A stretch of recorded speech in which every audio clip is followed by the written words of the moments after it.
निर्धारक तत्व। कीमत के अलावा और भी तत्व हैं जिससे डिमांड इफेक्टेड होती है। वस्तु की कीमत तो है ही, उसके अलावा आती है हमारी कंज्यूमर की आय, उपभोक्ता की आय।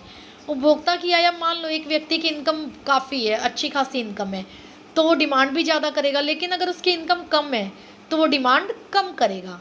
संबंधित वस्तुओं की कीमतें। संबंधित वस्तु में हमारी दो प्रकार की वस्तुएं आती हैं, एक होती हैं पूरक और एक होती है प्रतिस्थापक। पूरक वस्तुएं वो होती हैं जिनका यूज़ एक साथ किया जाता है। इसके हम एग्जांपल में दे सकते हैं कार और पेट्रोल। अगर कोई बंदा कार खरीद ले तो उसके पास अगर पेट्रोल ना हो तो कार तो सिर्फ खड़ी रहेगी, तो पेट्रोल के लिए भी उसको पैसे खर्च करने ही पड़ेंगे।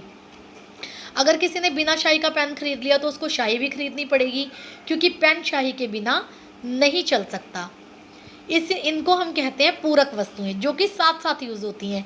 अगर कारों का प्राइस बढ़ जाए तो लोग कारों को कम खरीदेंगे, और कारों को कम खरीदेंगे इसलिए वो पेट्रोल की डिमांड भी फिर कम ही करेंगे।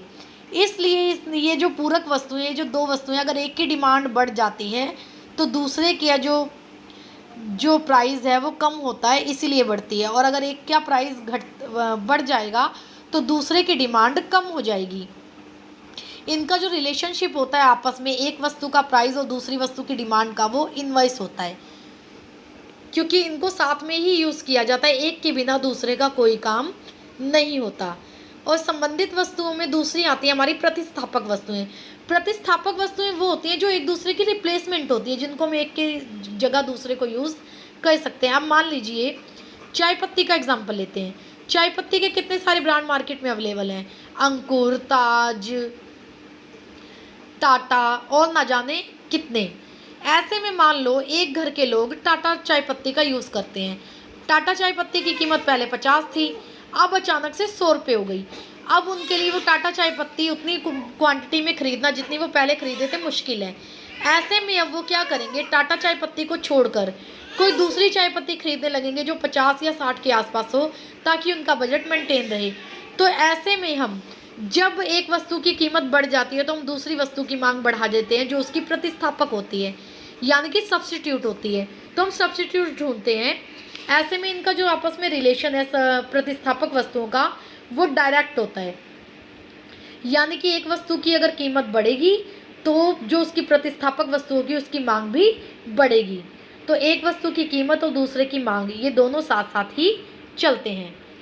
उसके बाद आता है हमारा अभिरुचियाँ। अगर किसी चीज़ में उपभोक्ता की रुचि है तो उसको खरीदेगा, तो यानी कि डिमांड ज़्यादा होगी।